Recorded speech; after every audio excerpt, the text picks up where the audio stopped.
السلام عليكم.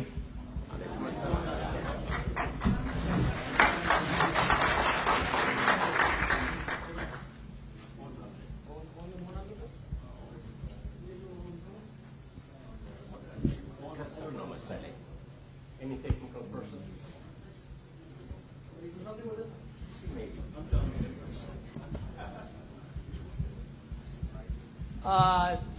Thank you, Mohammed, for inviting me here. Before I start this talk, I would like to say I'm really glad to share this stage with so many wonderful people. First, with Burhanu Nagga, who has inspired so many people during the 2005 election by bringing idealism as a central cause to fight for, and also who has disappointed so many people like me by departing from the field. I'm also honored to be on this stage with Aragai Baril, a real fighter, a man of truth, a man of courage, who has said hell to you and stood with truth.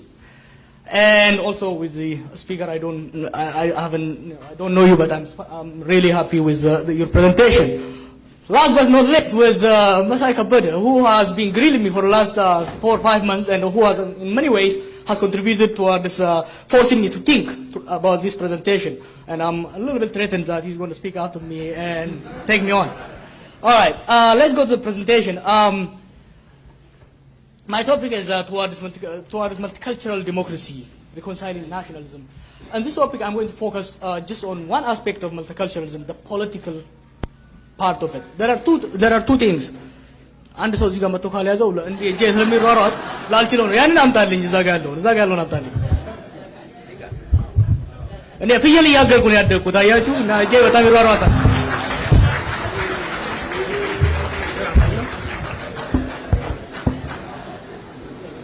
So there are two aspects of multiculturalism. One is what I call it the political aspect of it, the nationalism, and the other one is the identity part. Identity need to be, we need integrity of cultures, integration of cultures, but we need reconciliation of the political aspect. So I'll focus on the political aspect for today. Now, in Ethiopia, there are two nationalisms that have existed and still continue to exist side by side, which is Ethiopian nationalism, Ethiopianist nationalism, pan-Ethiopian nationalism, whatever you call it. And the other one is ethno-nationalism.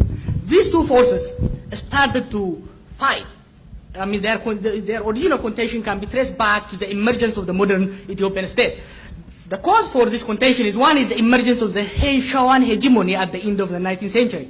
This led to subjugation of the South and the Gabbard system, which was oppressive, repressive, and that was attempting to forcefully assimilate the South at the same time, which was extremely exploitive. Now, what that produced was, it led us to a resistance, emergence of rebellion in the South, in the Bale, in Raya, in every other places, and a revolutionary politics also came towards the end of the 1960s in the center, in Addis Ababa and everywhere else. Now, the other issue that led to this growth of contention between the two nationalisms is the land and national rights came as the central slogan for the progressive movement in 1970s. These slogans are challenged and resisted by the conservative establishment of the Haile Selassie regime. During this time, there was an attempt to compromise these two competing and conflicting nationalisms. One of the attempts was to accept national rights, or what they call the national question, as a just cause. What this has done is two things. One, it provided a safe venue for ethno-nationalists to express their feeling and their anger toward the center. At the same time, it also contains them. It contained the ethno-nationalists within the Ethiopian umbrella organizations. However, there was a problem during this student movement. There was a hyper acceptance of national rights. One, because of a tactical move and need to ally with Eritreans. Two, because of peer pressure, and so on and so on. What this has a problem, when politics got radicalized towards the early 70s, we have people talking about armed struggle and communism and all this stuff really prevented the progressive negotiation from becoming fruitful. Then the regime collapsed before the movement emerged, before the movement matured. Now, the crash of the progressive politics in Ethiopia has a devastating impact to what we are talking today. What it did really is this. One, after the crash of the progressive movement, Derg adopted a very conservative right-wing nationalist rhetoric. Why? Number one, the Somali war and the resurgence of Ethiopian nationalism that was beaten down by the student movements. This provided the Derg a political capital. Therefore, it didn't need to ally itself, or it didn't need to keep the alliance with the progressive forces. No longer communism and the land for teller and all these slogans were important. You can just say Ethiopia took them and you are on the right track. Second, the opposition made a tactical decision to ally themselves with Eritreans, separatist Eritreans. What Mengistu only needed to do at that time was to say, what? These people are going to split the country. These people are mercenaries who are going to split the country. And the nation was so scared, they said, dude, go ahead. Now, Derg, by adopting this very violent Ethiopian nationalist, it was also a very violent and repressive regime. The ordinary people, especially in areas I grew up, never understood the difference between Ethiopian national, Ethiopian take them and then let me kill you was the same in that area.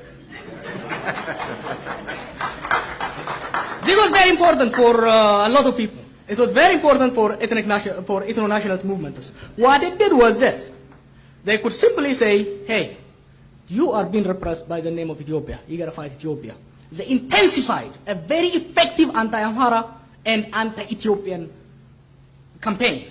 And finally, they defeated Derg. Now, when Derg was defeated, I was a little young. When Derg was defeated, was it a fall of a repressive regime or was it a defeat of Ethiopian nationalism? I think ethno-nationalists took it to say that Ethiopian nationalism is dead and we have defeated it, we are going to bury it. Then this led to the hegemony of the ethno-nationalism. The ethno-nationalism that took power in 1991 had a very interesting dynamic. They defeated Derg and they continue to attempt to dismantle Ethiopian nationalism. Ethiopian nationalism went underground. The ethno-nationalism has this transforming role. They are dominating the center. They are running the country. They continue to talk this peripheral rhetoric. They continue to talk about this Ethiopia that's oppressing people, but they are still in power. So we had this void of state ideology. Mallas Zenawi is in power and talking about golden people of Tigray, but he's running Ethiopia. This has a very serious consequence. You cannot run a house and still talk for the Gwada. It was very important at that stage. Now, this consequence has one. It led to failure of the government. No value judgment. It led to failure of the government to advance collective interest. Nobody cared about C2 access. You are running a country and you are cutting the C2 access, and it's going to bite you back because the economy will be badly affected. Your power will be in question. So they let the Eritrean situation go messy. Ethnicization of everything. Even the national military, okay, I have no problem with regions and everything else. Even the national military, the postal service, everything became such an ethnic enclave. And still they are in power and they are saying, hey, if you push us any further, we will dismantle the country. They continued their obsessive anti-Amhara nationalism or anti-Amhara rhetoric. This led to another problem for Ethiopia. Amhara self-defense. Amhara is under attack. Amhara self-defense came to overlap with Ethiopian nationalism. Ma'ad and all these organizations were having Ethiopian flag in one hand and talking Amhara in the other hand.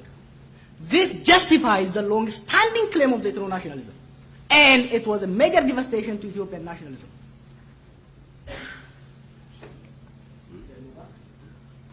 Now, all this game that was played in the 90s had a backlash against ethno-nationalism. Why?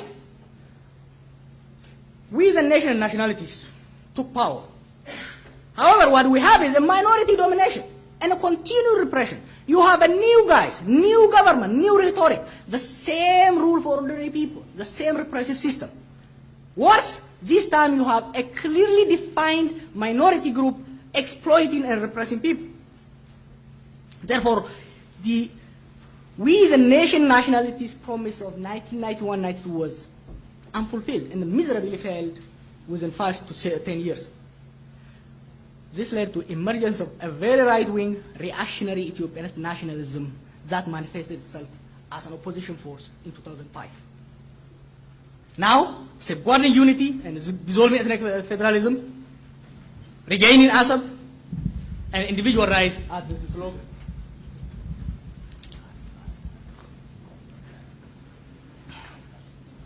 Now, the post-2005 understanding or maybe misreading the 2000 election. Was it a voting for change? Were people voting for change? Or was it a referendum on ethnic federalism? I think the right-wing group took it as a referendum on ethnic federalism. People are rejected ethnic politics, ethno-nationalism has failed. The same mistake the ethno-nationalists made in 1991. Mind you, the same mistake, just 15 years later. Some voted for change. Some voted for, again, no doubt. During this time, there are people who wanted to do away with ethnic federalism. There are also people who are just fed up with Mullah Zenawi. So it has to be understood from that point of view. This election was also a warning to ethno-nationalists that hegemony is no longer safe. They can no longer be the only game in town. Ethiopian nationalism is silent and hiding, but not dead. It's going to wait time, it's going to come up. So it showed them that. This election was also brought a backlash within a very short period of time against reactionary forces. The post-election alliance of ethno-nationalist elites. Let me repeat. The post-election realliance of ethno-nationalist elites with Mullah Zenawi is a clear example. Opidio has more educated people today than ever before in its history. Why? Because the Oromo elites feared that Haile Selassie is coming back. Now, the status quo. Now the status quo found itself in a very murky situation. One, they saw that Ethiopian nationalism coming up. So what do? They adopted this Ethiopian rhetoric. There is Flag Day where you are forced to have the flag, to buy it actually. You buy for $10. You have rhetoric of national sovereignty and talking about Eritrea and talking about Somalia. You have reclaiming 300 years. Mullah Zenawi was saying Ethiopia has 100 years. And just 15 years down the road, he's saying, no, we have 3,000 years ago, years of history. The only problem is that, oh, the first millennium was great, the second was dark, and now we are starting the new one. And the very secessionist parties that took power in Ethiopia is waging a very anti-secessionist rhetoric against Ogaden. This all Ethiopianism is, at the same time, when they have intensified, this is weird, when they have intensified Tigray supremacy. In last 4 years, it is scary. I was in Addis Ababa just a couple of weeks ago. It is scary what they are doing. At the same time, they are talking about Ethiopia. The future. I think progressive politics is the way forward. Neither of the two nationalisms can sustain hegemony. We have seen this. But each have a significant supporter and a proponent. I disagree with my friends here. Ethno-nationalism has a significant support. Ethiopian nationalism has a significant support, and they will continue to be. They have to negotiate and reconcile.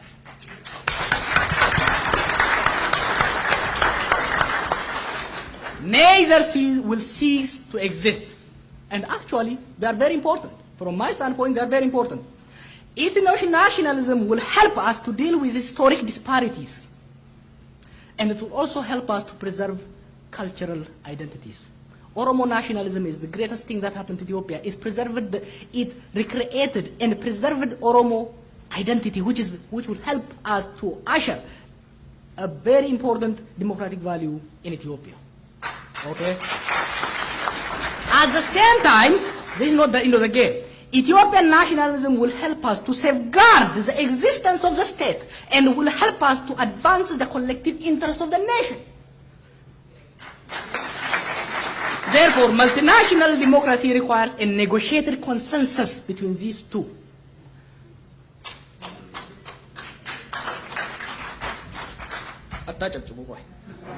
Then, now, for these two nationalisms to negotiate and reconcile, we have to understand the political spectrum in Ethiopia. I took this from Leon Baradat. His book is called Ideology, Its Origin and Impact. I found it very important. I've been thinking how to understand Ethiopian politics. It's so a little crazy. So I found this. Now, Baradat he says ideological spectrum should be understood on what kind of change they want and how much. Now, on the left, he has a radical. Somewhere next, the liberal, moderate, conservative, and reactionary. The radical says, I am sick of this system. I want to dismantle it and create a new one. He has no faith, nothing in the system. So he wants to create a new one. In the opposite direction, you have the reactionary, right wing. That says, you know what, I'm tired of this system. That past was better, let's go back. These are two opposing, but the same. They are both extremists, they are fed up with the system. One want to go forward, the other one going to go backward. You have the liberal that says, you know what, this system is messed up, it has to be improved, and I believe in the agility of these people. It says we need institutional and functional change. While the others, the remaining two, the two extremes require and demand a structural change to the country or to the system. These ones require institutional or functional change. There is a moderate that says, you know, this system is bad, but if I want to push it, everything is going to be messy. Therefore, I need incremental and gradual change. You have the status quo or the conservatives that say, you know what? I'm good. Let's keep these things. Okay. In Ethiopia, gadal mamitu takalatu. It's gadal mamitu. Now, imagine gadal ranya unachu. Ulat tafafal. You have one hill on this side and you have another hill on the side. So you have the radical ethno-nationalist. That is fed up with the system. They say, you know what? This empire can never be democratized. I want to rip it apart. He stands there and shouts to the other one. The reactionary said, you know, everything that went wrong in Ethiopia is because of ethnicity. You know what, we need to go back to one solid country. No ethnicity, nothing. So they yell at each other. You have the status quo, which is positioned itself in the middle. Very well. For the radical, it tells him, this reactionary is going to take you back to Haile Selassie. No, you don't want that. And for the other one, it tells you, these people are going to split this country. You are not going to have a country. At the same time, it also represses the progressive voice. That says the voice of reason and the voice of consent is repressed in Ethiopia by both these three groups. The status quo will keep it down because it will expose its lies. The radical hates it because it is this wannabe a sellout. It's a sellout because he has renegade in his ethnicity. The reactionary says, you know what?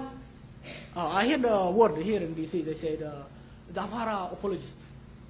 So the progressive says that the Amhara apologist was Oromo sellout. Now, therefore, Ethiopia is become a hostage of radical and reactionary politicians. Each has a very small base. Two ideologues, highly committed, and effectively organized. You will be surprised. The radical ethno-nationalists and the reactionary right-wing Ethiopianists are very, very effective and they are very vocal. They hear each other. There was this guy who told me, okay? They hear each other. So for an Oromo, the Amhara is just the radical reactionary. The voice of reason doesn't exist. The same for the other one. Their shared characteristics is this: fear and insecurity. The radical uses fear of internal domination. The reactionary nationalist uses fear of disintegration of the country to maintain its base. Each promises, aspires, and preaches elimination of the other. The radical says, you know what? These chauvinists will disappear, we'll beat them up. And the reactionary says, these Zaranyoj, will eliminate them. Each envisions, this is not very seriously, each envisions a unilateral solution for this complicated problem and hopes to have a monolithic power in Ethiopia. Now, challenges and opportunities of progressive politics in Ethiopia. One, the subdued and submissive intellectual. That has become, I was going to use a bad word, that has become really just a slave for radical and extreme, highly organized groups. You have a populist and opportunist leadership. As I said, because two groups are very efficient and resourceful, the leadership always goes begging them and aspiring them instead of challenging their position. They are not willing to take risk because these people are vicious, they will insult you, they will attack you, so they are scared. The leadership say, you know what, you're right. You'll be surprised. The majority of the Oromo leaders don't believe in secessionism, but they are after. They will submit to the radical position. And the majority of the Ethiopian leadership don't believe in dismantlement of ethnic federalism. Neither do they believe in the end of ethnic politics. But they say end of ethnic politics with reactionaries. This is wrong in my view. Violence as a most preferred method has been taken. We are tired of it in 40 years. In these 40 years, it really prevented compromise politics. It made it useless. As opportunity, what I see is growing rejection of radical and reactionary politics. In a society, trust me, I go everywhere. In a society, if I go there and bash up, even among the Oromo, if I bash Amara continuously, people are fed up. The same with the Ethiopian group. Emergence of a materialistic group. My generation really doesn't care much about ideology. We really just care. Really. People are fed up. People are really, the younger people really care about efficiency. Hey, you promised democracy, show me the money. You know? Oh, you promised me liberty or independence? Show me the money. If you don't show the money, extremists can't show the money because they are very small. That is a hope. And last, we have a changing world. The world we live in is not the Cold War world. It's a world where nonviolent struggle has a lot of proponents and supporters. 1 minute. Dr. Brown is shorter than me. He lived longer than me. Okay? He dies twice. I'm younger and I have a lot to live and taller than him too. So I need more time, people.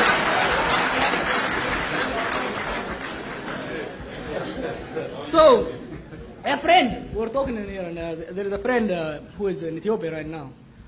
We're saying an idea, and he said, one tragic aspect of Ethiopian politics is the almost total absence of progressive Amaras, once embodied in the energetic personality of Walali Mokonde. He said, one tragic aspect of Ethiopian politics is the almost total absence of progressive Amaras, once embodied in the energetic personality of Walali Mokonde. He added, though, in a promising note, but I believe that even now progressive politics is later not dead in the Amhara community. It will sooner or later assert itself. And I said, brother, silence is not golden anymore. Speak up.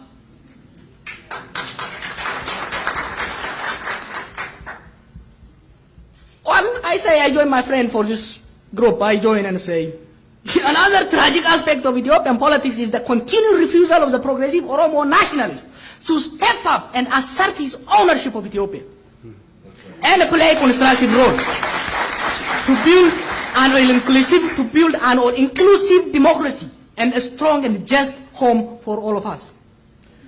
On an optimistic note, I say, although silent and absent, the vast majority of Oromo nationalists are still progressive and who will come forward when time comes.